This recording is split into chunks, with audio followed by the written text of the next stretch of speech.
Namaskaram and welcome back to the Seeker's Journal.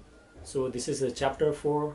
In the chapter 3, I explained some of the things that went through me. I uh, forgot all about my spiritual experiences and got entangled in life, trying to take care of the situation, trying to control people, trying to make people happy and everything, at least the happiness from my perspective. But whatever I was doing, they were not actually satisfied with what I was doing.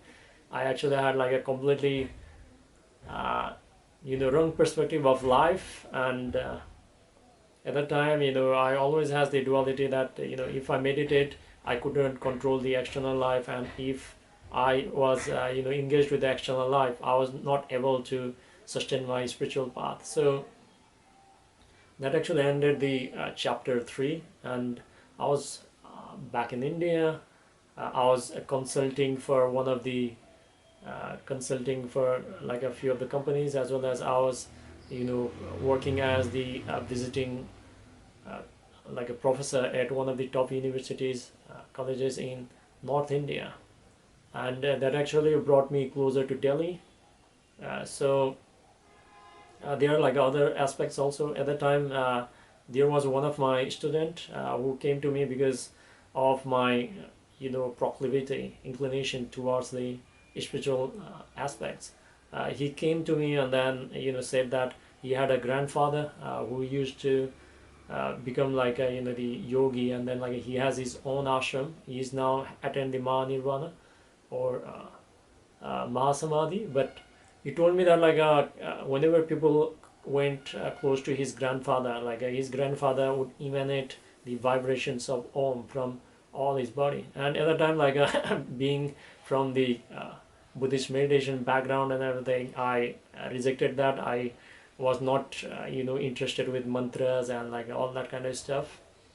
So the students whom I was related with at that period, they were also like a quite interested with like what I had to say. Like I had certain kind of perception, but still possibly some kind of the karma was still there, which was actually holding me back or something. So being close to Delhi, whenever I had a spare time, I used to started doing yoga, also Ashtanga yoga, and I was doing my regular Buddhist meditation. And at that time, I started reading the Vignana Bhairava Tantra from Osho, some of the meditation practices and everything. I was also trying on my own. And my humble request is not to try this on your own. But it was not persistent. I was trying one after another. I was not persistent for a long time. It is very dangerous if you persist for a long time, and if you are doing in a wrong way, so it's very dangerous. So it is always advised to take the guidance of the Guru and only do the practices that are initiated to you. So since I was living close to Delhi, I roamed around Delhi. It was very hot at that time, not like now. It is very cold at the moment where I'm at the moment. So it was around it would reach around 43 degrees in daytime. I one day I wanted to go to the Lotus temple. So I went to the Lotus temple. I read about why I actually went to the Lotus temple. Is another reason is because there was no god, or there no idea of worship in that temple. So the prejudice, I still had that prejudice even though I was meditating. So I went inside the Lotus temple, and I saw it was empty space inside the Lotus temple, and chairs only, all the chairs, nothing was there.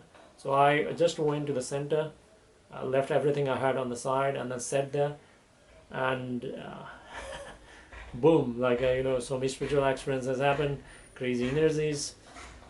Tears came out of my eyes. I stayed there for half an hour or something. I do not know how long it was, but I was completely aware that many people who entered with me had left, and some people came after me also had left. So I had this profound experience, but while I was exiting the Lotus temple, there were some volunteers over there who were at the entrance of the Lotus temple. And this was a sort of a deal breaker for me, because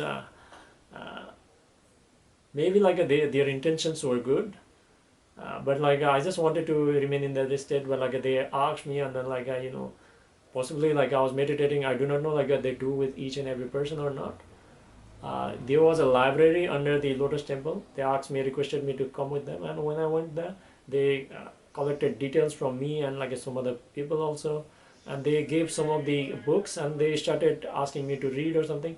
When I read over there, like it looked very much like the type of the thing like I was against initially, which actually made me atheist in the first place. So I was like although like I had that kind of profound experience, I just cooperated for a time being. But like when I went back to where I was staying in the college, so I just like rejected that part, and I didn't want to go back over there.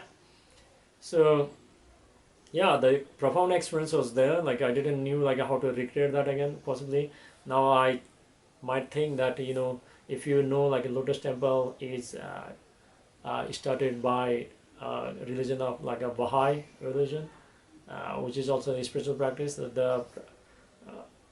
The like spiritual master is from Iran, and I believe like the Lotus temple actually works more like a yantra.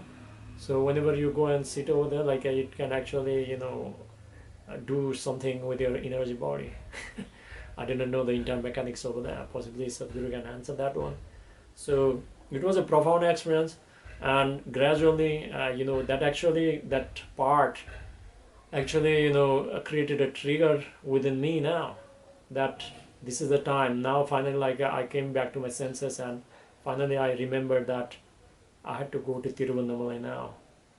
So this actually ignited me, and I was like really grateful that the darkest part, which I discussed in the day 3, not the day 3 but the chapter 3, that like the idea what I was reading and everything was not enough, and I actually needed something more. So the strong pull from Arunachala, the Tiruvannamalai started happening again, and as I was like coming towards the end of the visiting professor activity in the college.